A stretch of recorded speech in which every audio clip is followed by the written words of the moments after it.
Launch ହଉ କି dinner, କ'ଣ ଆପଣମାନେ କେବେ ଚିକେନ ଗୋଡ଼ରେ ଏମିତି ରେସିପି ବନେଇଛନ୍ତି? ହେଲେ ଏମିତି ସ୍ୱାଦିଷ୍ଟ ଓ ଟେଷ୍ଟି କେବେ ବନେଇ ନଥିବେ।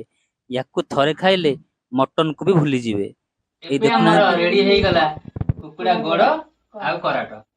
ନମସ୍କାର ସାଙ୍ଗମାନେ, ମୁଁ ଆପଣମାନଙ୍କୁ ପୁଣି ଆଉ ଗୋଟିଏ ନୂଆ ବ୍ଲଗକୁ ସ୍ୱାଗତ କରୁଛି। ଆପଣମାନେ କ'ଣ କେବେ କୁକୁଡ଼ା ଗୋଡ଼ରେ ଏମିତି ରେସିପି ବନେଇଛନ୍ତି? ତାହେଲେ ଚାଲନ୍ତୁ ଭିଡ଼ିଓଟି କଣ୍ଟିନ୍ୟୁ କରିବେ। ଭିଡ଼ିଓଟି କଣ୍ଟିନ୍ୟୁ କଲେ ଜାଣିପାରିବେ ଅତି ସହଜ ଆଉ ସରଳ ଉପାୟରେ ତାକୁ ଆମେ ବନେଇବା।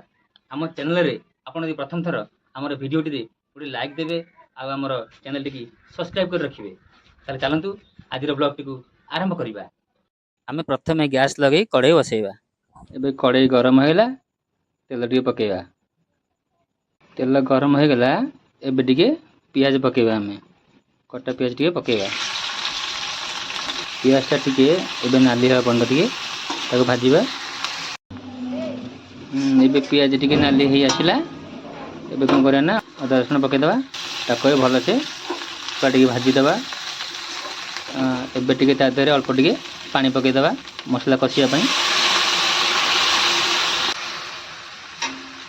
ହଳଦୀ ଗୁଣ୍ଡ ପକେଇବା, ଜିରା ଗୁଣ୍ଡ ପକେଇବା, ଧନିଆ ଗୁଣ୍ଡ ପକେଇଦେବା, ଟିକେ ଗୋଟା ମସଲା ପକେଇଦେବା, ଟିକେ ଲଙ୍କା ପକେଇଦେବା। ତାକୁ ଟିକେ ଆମେ ଭଲରେ ମିଶେଇବା। ଏବେ କ'ଣ କରିବା, ମିଶାଇ ସାରିଲା ପରେ ତାପରେ ଟିକେ ଲୁଣ ଟିକେ ପକେଇବା ସ୍ୱାଦ ଅନୁସାରେ।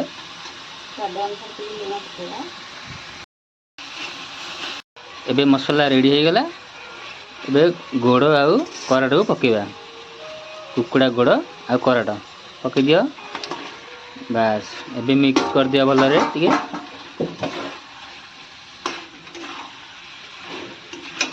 ତାକୁ ପୁରା ଭଲସେ ମିକ୍ସ କର, ପୁରା କଷିଲା ପର୍ଯ୍ୟନ୍ତ। ଏବେ ଟିକେ ଆମେ କିଛି ସମୟ ପାଇଁ ତାକୁ ଘୋଡ଼େଇ ଦେବା।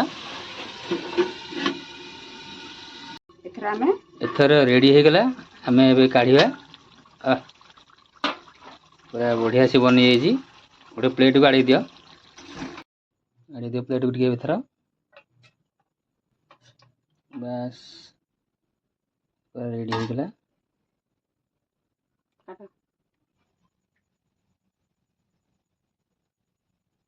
ଏବେ ଟିକେ ଧନିଆ ପତ୍ର ପକେଇଦେବା।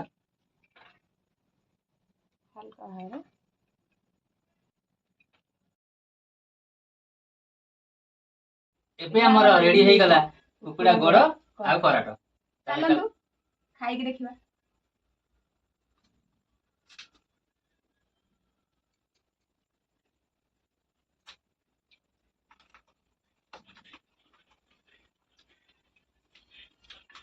ବହୁତ ଟେଷ୍ଟି ହେଇଛି, ବଢ଼ିଆ ହେଇଛି, ବହୁତ ସୁପର ହେଇଛି।